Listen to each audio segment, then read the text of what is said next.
Alrighty, YouTube, this is Remi the Faux Enix, and we are here with another Remi's Roguelike Rampage. I would have been a little bit sad if I had missed this game, simply because the principle, the idea of it is so unique. It's called The Hand of Fate. And I've already played a little bit. We've gotten through, let's see, 4? Or I've gotten through 4 of the bosses. There is, as you saw back here... endless mode if you wish to test your skills against chance itself.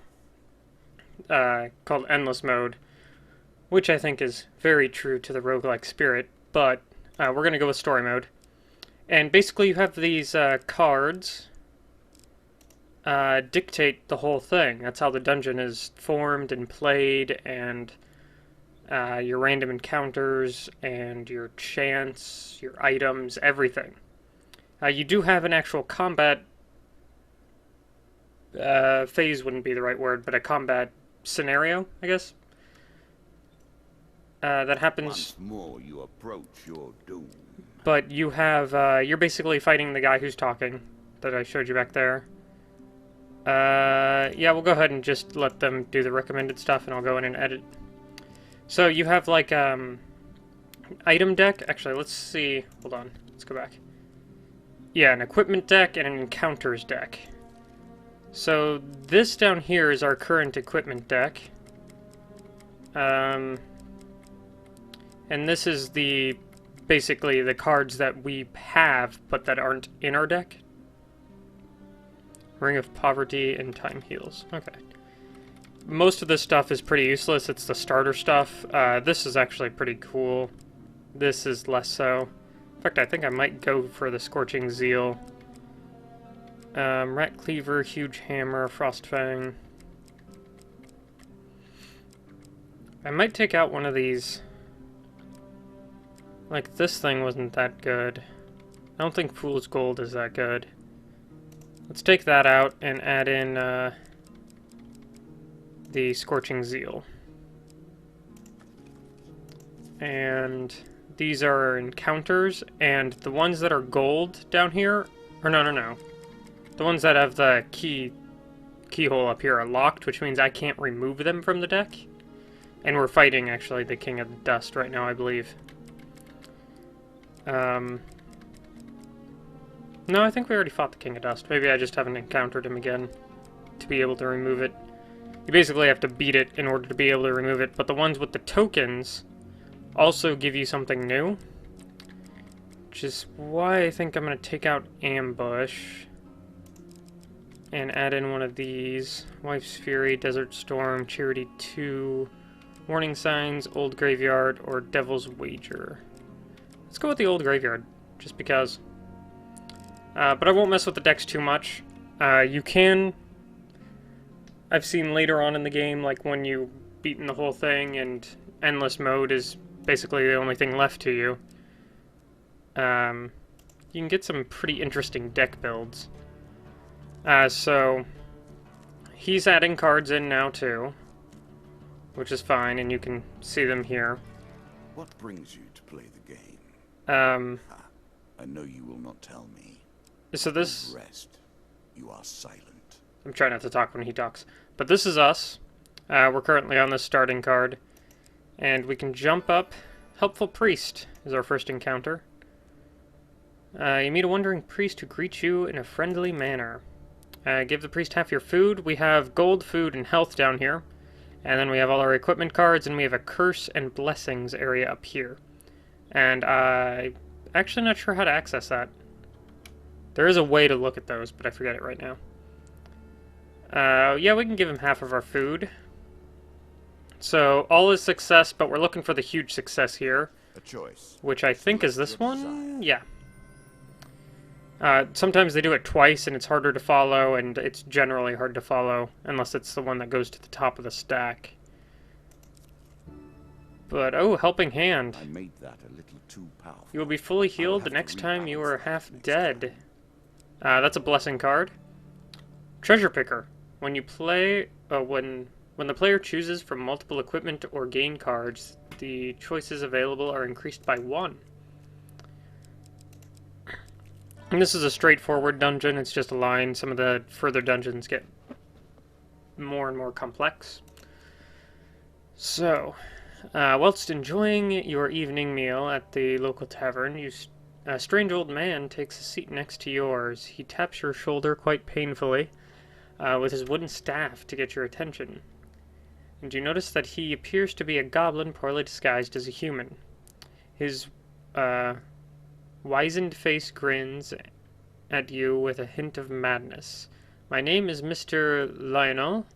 If you give me what I need, boy, I will conjure up your heart's desire with this wizarding wand of my own creation.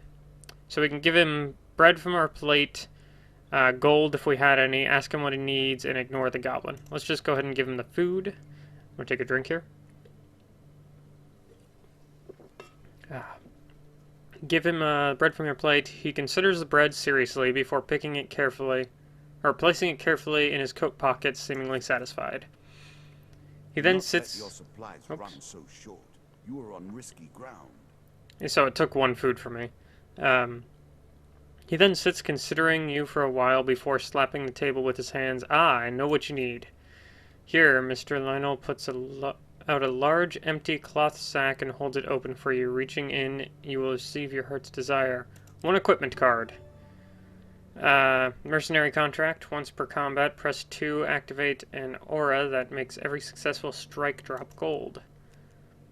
It's alright. It's not amazing, but it's alright. Then before you can stop him, with an inhuman speed, he snatches a pickled onion off your plate and springs out to the tavern door.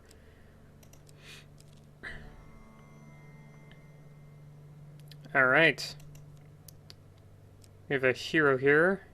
Come across an injured adventurer whose battered and bloodied armor tells you he's seen combat recently. Ask him his troubles. As you approach, his eyes are drawn to your artifact. I've always wanted that, he yells, and he lunges forward. Fight him off. Alright, so we're looking for huge success, but success will work. And that was 3. And it was really fast 3. I'm going to go with 2, which is huge failure. Wow. Okay. He knocks you to the ground and kicks your weapon into the forest. Defenseless, you can do little to stop him taking your artifact and gold. Later, you manage to find your weapon. Alright. Lucky I didn't have any gold.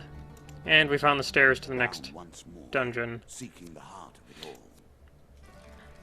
Did you expect me to tell your fortune?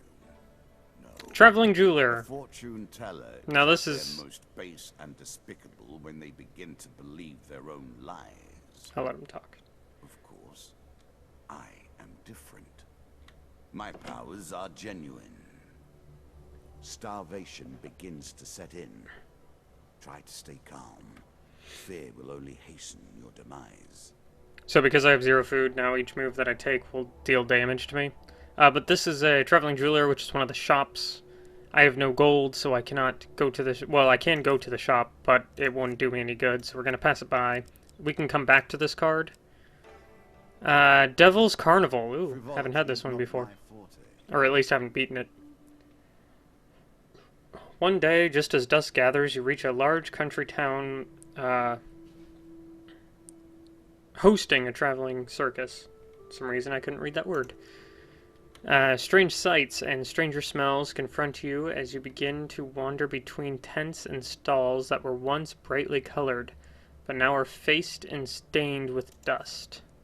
Peasants and nobles alike wander the streets and alleys, past wonders and amazements, seeming almost dazed.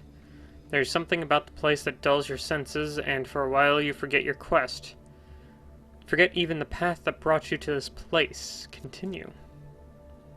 Alright. Going with that one, which is a success. You drift along the various stalls and booths, stopping to look at whatever catches your eye. The mysteries of the carnival await you. Okay. This one again. Ah, huge failure. Crap. You are selected from the crowd to be tied to a wheel. The wheel begins to spin, and the blindfold man, dressed in black, proceeds to throw knives at the wheel. Evidently, he needs more practice. The dealer draws you one max health pain card. And what's going on there? He's just taking off the cards until he reaches a pain card. Permanently lose 5 health. And I didn't get the counter, and basically nothing happened. Forced escape. I'm gonna say no, because I really need some food, and I'm hoping that this will give me food or money. Twisted Canyon. Okay. You see a weapon glinting in the sunlight lying next to a skeleton at the bottom of the canyon. Climb down and retrieve the weapon. So we really need to track the failure.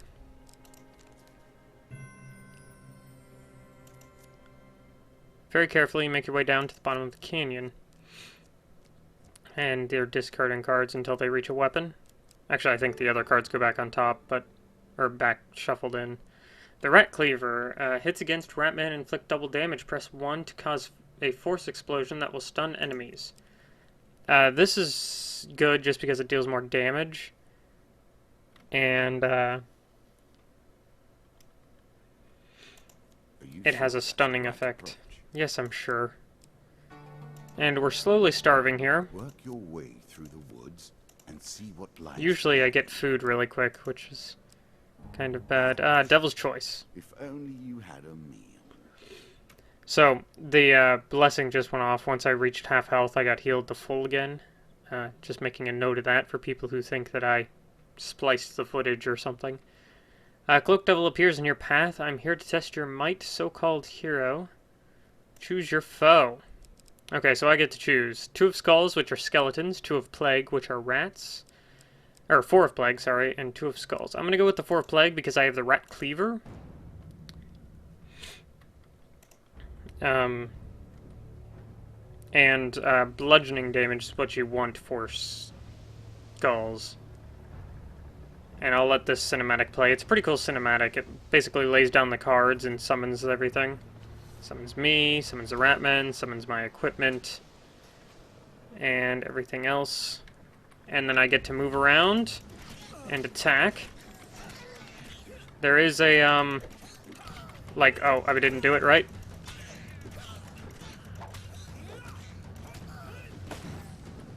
Here. And I can block that. For one who seems such an oaf. So basically Q will counter. And since he was throwing something, I bashed it back with my shield. And it killed them. Alright, Devil's Choice. Dealer draws you 3 gain cards. Draw 2. Select 1. Alright, Mage's Gloves, Fleet Gloves. What do the Mage Gloves do? Killing an enemy launches 3 magic missiles at any remaining opponents. And the transmutation of energy. Oh, hells yes. 25 gold, that's good. And 3. Inspect. Okay. So there are the stairs. I want to get to the trader, though. Alright, loan. I think.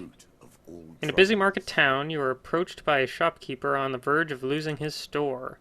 If you lend me gold I need to save my store, I will pay you one day with interest. Alright, that'll give us 15 gold for ourselves, which is enough for food, which is what we really need. Gold payback. After 10 steps, player draws 3 gold cards. The token is yours. And we get the token, which is important to progress the game later. And we'll do that at the end of the episode. I'll show you what that means. Wealth separates the highest from the lowest. Noble trader. In itself, a form of virtue. Okay, so this is just another shop. Oh, really? I thought this was just another shop. Maybe not. Well, we're getting more gold, if it is a shop. 5 gold gain cards. Alright, so it's not another shop. I really need food. Let's go ahead and go down. If you dare. At their heart, all games are about power, are they not? Ambush. The acquiring of power. The retaining of power. And most importantly, The use of power. A slight, you can tell I've played this before. A slight rustling behind you is all the warning you get that your life is in grave danger. Draw one monster card. 4 of dust, which I think is humans, if I'm not mistaken. Dust. I really do like the cards in this game. Like I would love to have a set of these cards. I think that would be cool. Somebody should make a set of these cards for Tabletop Simulator, which is a pretty cool game. I might do a episode on that. It's not really a roguelike, but... Okay, so basically when they have those green ones above them, they can be countered. And whenever they have a red one, it means they can't be countered, but they can be dodged. Like that. You basically press space to dodge. And other than that, all of combat is... Wow, that was a weird noise. All of combat is just a, fury of clicking, and that's about it. Alright, sneak up and kill them.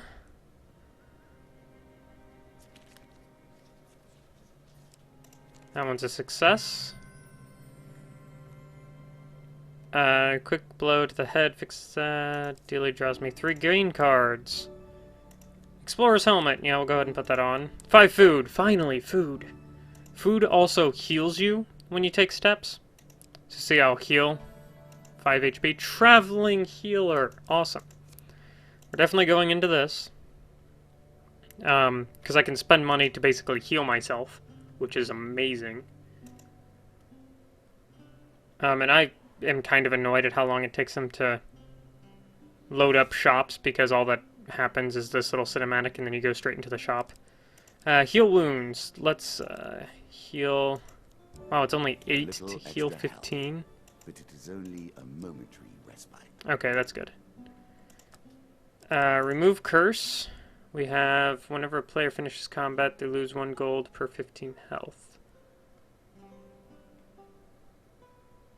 We don't actually have enough to do that. Let's buy some food then. 5 more food. 5 more food. And let's get a 3 food, and we're done. We got 20 food, that's really good. Still got 77 gold for maybe something that happens in the future. Ah, the apprentice. A portal and a wizard. Or at least an apprentice. It reminds me of days past. One day, you happen upon a young wizard practicing his magic in the forest. He greets you in a friendly manner, and then... Oh, and beckons you closer. Pay 15 gold for a teleportation spell. Pay 5 gold for a teleportation spell. Decline. Pay 15 gold for a teleportation spell. You hand over the gold, and the wizard prepares himself for casting. This card's token is now yours. I believe this actually takes me down to the next level of the dungeon. After arriving at your destination, you continue your journey. Oh, really? That's it? Oh yeah, there we go. Cave mouth, okay. Do you understand what it is we do now? Or did I rush you through the rules, pushing you into the play before you were prepared? By the way, the background here changes the further you get into the... progressing in the game. Progressing. It gets lighter, you can see things moving. Right now I think I've only seen spiders, but if you get further on I think you see people walking back here, and you'll see the off-side channels as well. Battle at Brooktop. It is not chance that you should meet a warlock here. A light draws you to a nearby hilltop where you see a warlock disappear in the clouds of in a cloud of sulfur. Leaving behind his summoned minions, draw 2 monster cards. Poor Jack. Jack of Dust. His place is so much lower than ours. He merely repeats the same motions over and over, incapable of change. Okay, so the Jack of Dust is the first boss that you ever have to fight. Of the first dungeon, which is basically the tutorial dungeon. But, he does get a little bit stronger. The difficulty is adjusted to your whichever one you're on. Got a helmet, got a shield, got an axe. What happened to my rat cleaver? Did it get stolen or something? Or did I change it out for the axe on accident? Oh, jeez. Nope, Jack of Dust. Nope, move, move, move, move. Okay, gotta stay away from the Jack of Dust.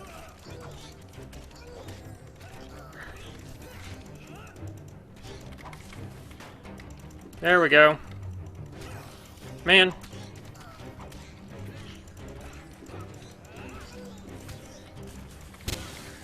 Oh, yeah.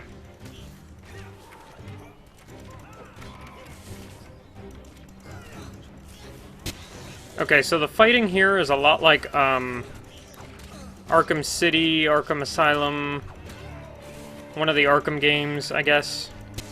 I've only played those on console, so I don't know if the controls are exactly the same, but it feels very similar. Oh, I'm really low on health here. Ah, dang it. Alright, let's try and get these rat punks out of the way.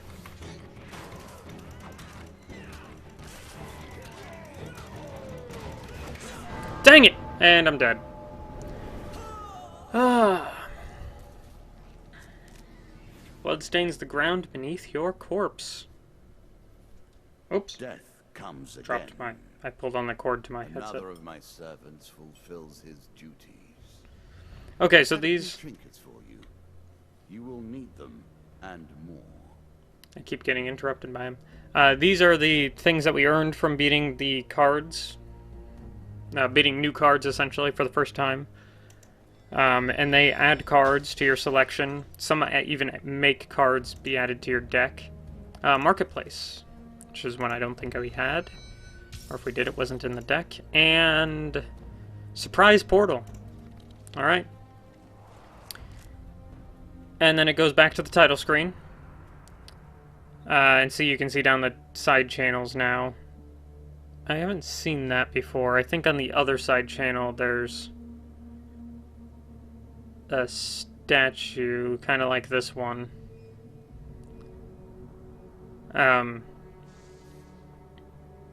But the whole essence of the game is just really, it takes a cool aspect to roguelikes. And it is a roguelike, because each dungeon is randomly generated by the shuffling of the cards and everything, which is why I think it would be cool to have the set of these cards in Tabletop Simulator. Because then you can actually play this game like with other people involved, which would be really cool. And it has an endless mode, which is just icing on the cake of roguelikes, is to have an endless dungeon mode to just see how far you can get, kind of a thing. So that's been Hand of Fate, and this has been Remi's Roguelike Rampage. I'll see you guys next time. Peace out.